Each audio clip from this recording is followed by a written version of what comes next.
Section 9.5 Hypothesis Testing for a Standard Deviation.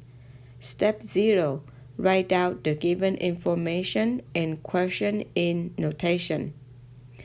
In step 0, the problem will give us the sample size n and the sample standard deviation.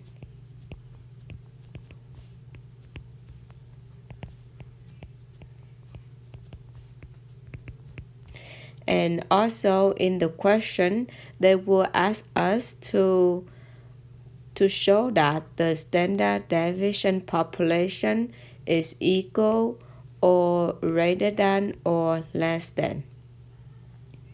Step number 1, we need to set up the null and alternative hypothesis.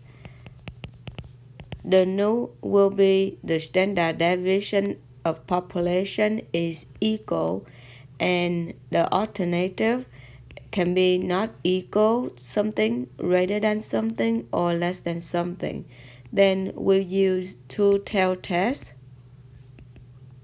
For not equal, right tail if it's greater, and left tail if it's smaller. Step number 2, choose the level of significance alpha. Normally, the problem will choose first. If the problem don't choose first, we choose by ourselves, which is 0.05. Compute step number 3, compute test statistic. The formula is chi-square equal n minus 1 times s square divided by sigma naught square. You notice that sigma naught square or the sigma naught will come from the null, the naught. Step number 4, compute critical value.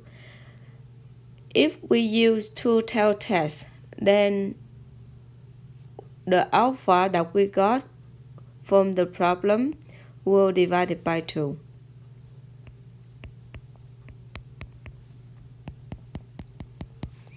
And the point, we will use the table, the K-table, to find the two critical values, one on the right and one on the left.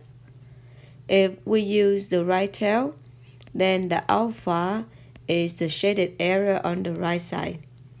And we also only have the chi-square right. And if we use the left tail test, then the alpha is the shaded area on the left side.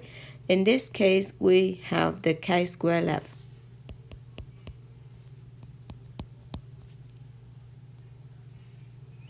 It is the critical value. When you're done, you will get the answer from part 3, step number 3, chi-square, and plug in the graph in step number 4.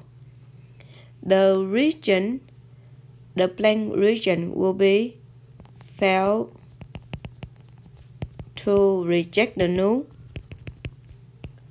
and the shaded region will be reject the null region. Step number 5, we make the decision. The decision will be reject or do not reject the null.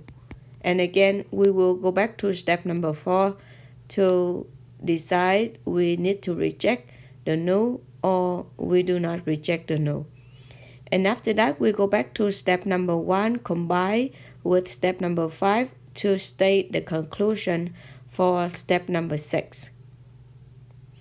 So in general, in this section, we only perform the critical value method for this section.